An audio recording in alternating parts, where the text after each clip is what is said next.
Manufacturing unit बंद किया है, तो बेसिकली तब उसको टाइम लगता है।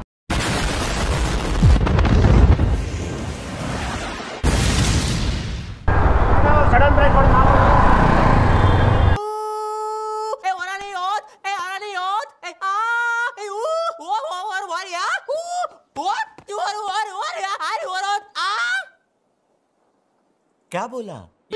साले का खोपड़ी तोड़ साले का मेरा तोड़ आ रही है। आज हम बात करने वाले basically about the engine break in period. तो इंजन ब्रेक इन पीरियड क्या होता है वो काफ़ी लोगों को पता होना चाहिए मेरे ख्याल से। जो बाइक लेने वाले हैं उनको तो बिल्कुल पता होना चाहिए कि क्या होना इंजन ब्रेक इन होता क्या है, क्योंकि that is a very important part of your bike, of the bike है बेसिकली। अब मैं एग्ज़ाम्पल देता हूँ, वो एग्ज़ाम्पल क्या है मैं बताता हूँ। जैसे कि एग्ज़ाम्पल हो गया आपका, समझ लीजिए कोई बच्चा पैदा हो रहा है बहुत ही वियर्ड एग्ज़ाम्पल है, आई नो। समझ लीजिए कोई बच्चा पैदा हो रहा है, तो अब बच्चा को आप कैसे रखते हो? बहुत संभाल के रखते हो। पहला 3-4 महीना तो बहुत अच्छे से रखते हो उसको संभाल के, एंड फिर उसके बाद उसको थोड़ा बहुत सिखाते हो, कुछ सिखाते हो, धीरे धीरे उसको अडॉप्ट करने में थोड़ा सा टाइम लगता है। तो बेसिकली वही इंजन के साथ है। इंजन भी नया पैदा होकर आया है, ठीक है, नया पैदा होकर आया है from your manufacturing unit I would say.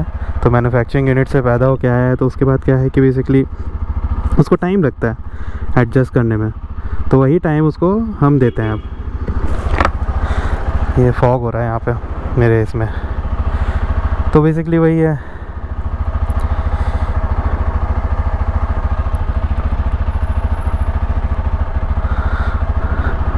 हम उसको टाइम दे रहे हैं इंजन को कि वो एडजस्ट करे अपने में, तो उसी के बारे में बताएंगे गाइस।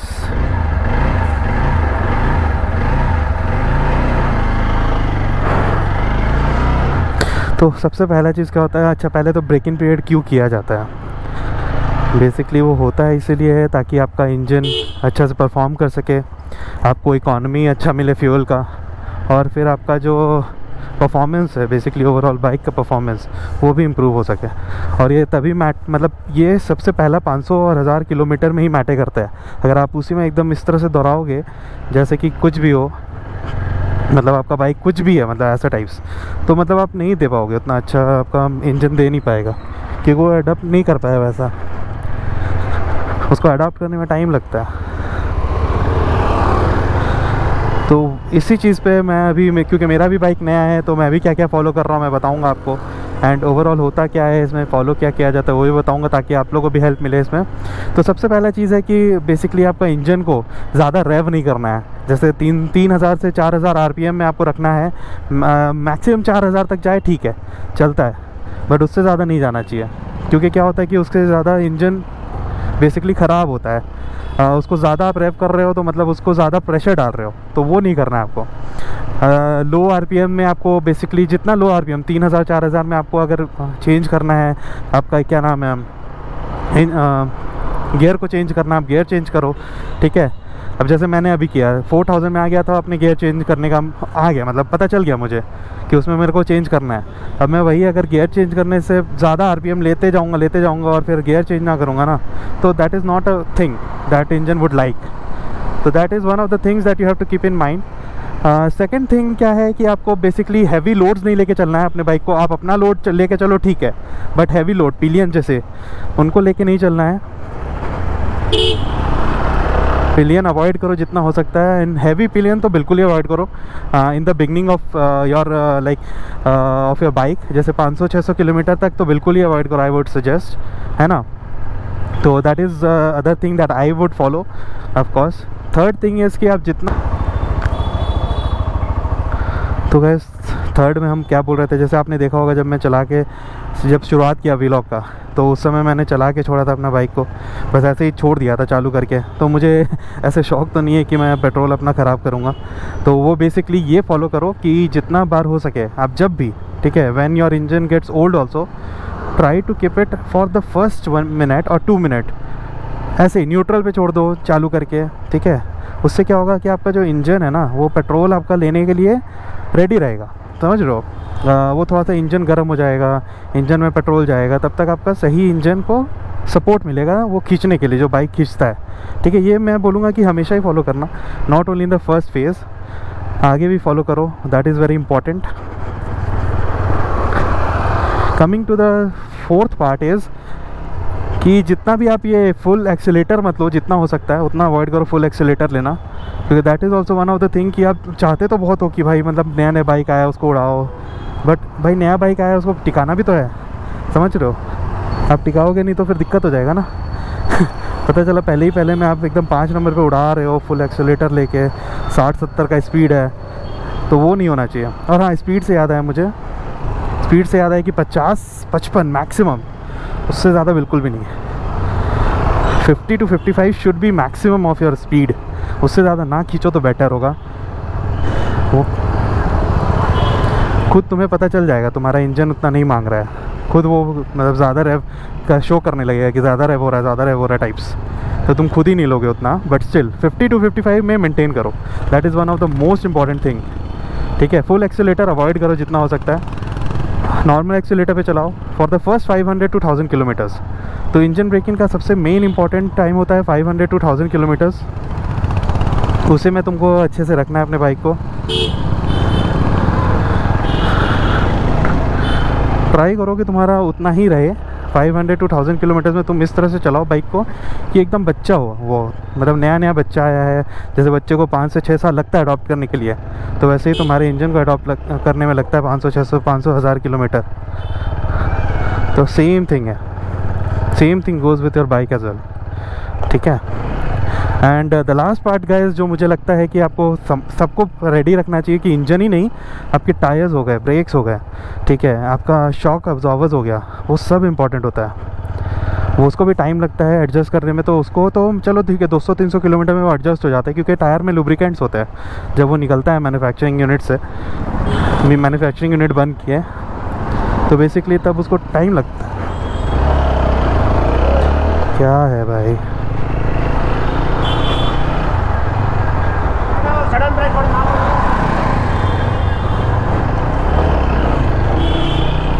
हटाई ना, इधर ही लगाता हूँ भैया, लगाने दो ना, इधर लगा दूंगा मैं, इधर हाँ इधर ही लगा दूंगा।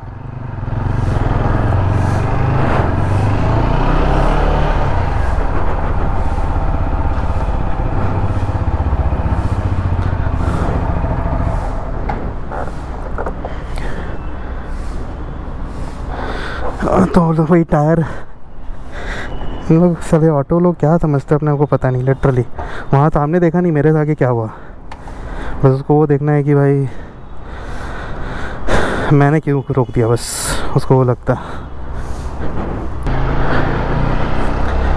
पता नहीं यार ऑटो वाले समझते क्या है भाई अपने आप को। ठीक है भाई तुम्हारा गलती नहीं है, बट आगे वाले को तो देखो यार, उसका भी गलती है कि नहीं है यार। एकदम मूड का महावैन कर देते हैं भाई लोग, सच में क्या बताऊँ मैं भाई। उसको बचाने के लिए मैंने रोका ना, और इस तरह से सुनाते हुए जा रहा है जैसे कि मतलब क्या ही एकदम कर दिया मैंने, मर्डर वर्डर करके बैठ गया मैं, मतलब हद ही है यार। तो गाइस बात कल की थी है ऑटो वाली, बट एकदम ऐसा हुआ कि गोप्रो का बैटरी भी चला गया, मैं रिकॉर्ड भी नहीं कर पाया फिर बाकी कुछ। भाई देख लो आगे कौन है पहले, फिर उसके बाद देखो, फिर कमेंट करो नहीं कैसे रोक दिया, आगे मार देता मैं, ऐसे क्या क्या पता नहीं क्या ही बोला। एक तो मेरे को समझ में नहीं आता कनाडा, वरना मैं ही बोलता कुछ, समझ में भी नहीं आया कि मैं बोलूँ कुछ। भाई हद है यार एकदम, थोड़ा सा तो दिमाग लगा लो भाई।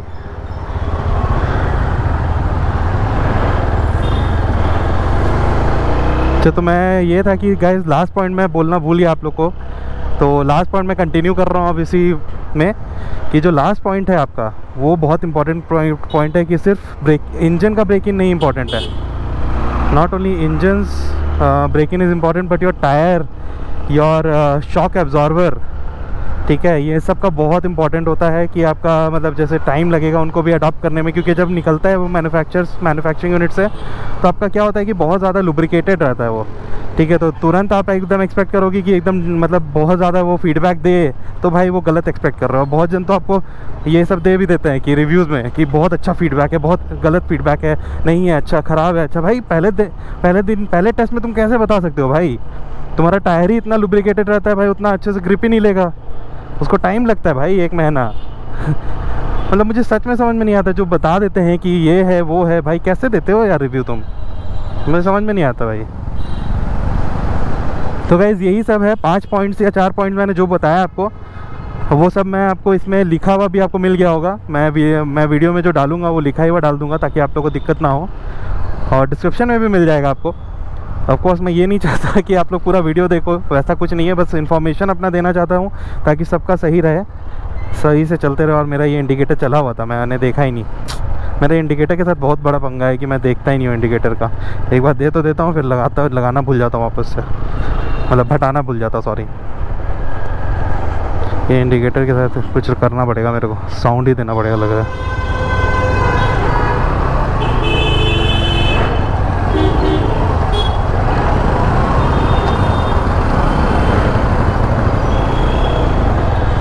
तो guys that's it for this vlog.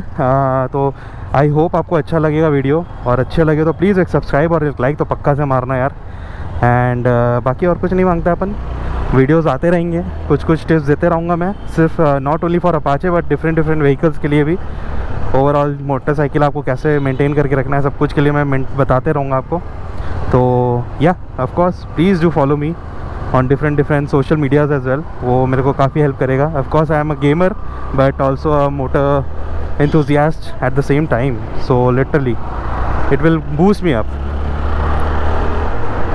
Thank you so much guys, have a good day and bye bye, take care. क्योंकि मैं जिससे मिलने जा रहा हूँ वो मेरा बहुत ही अच्छा फ्रेंड है, सब्सक्राइबर है, डेली व्यूअर है, मतलब कांस्टेंट व्यूअर ये बोल सकता हूँ मैं, जो कि मेरे को हमेशा सपोर्ट किया है इसमें लाइव स्ट्रीम में हमारे, और आप लोग भी जानते हो उसको। तो बेसिकली मैं नाम नहीं लूँगा अभी नाम आप लोग पहले चेहरा देखो फिर मैं नाम लूँगा उसका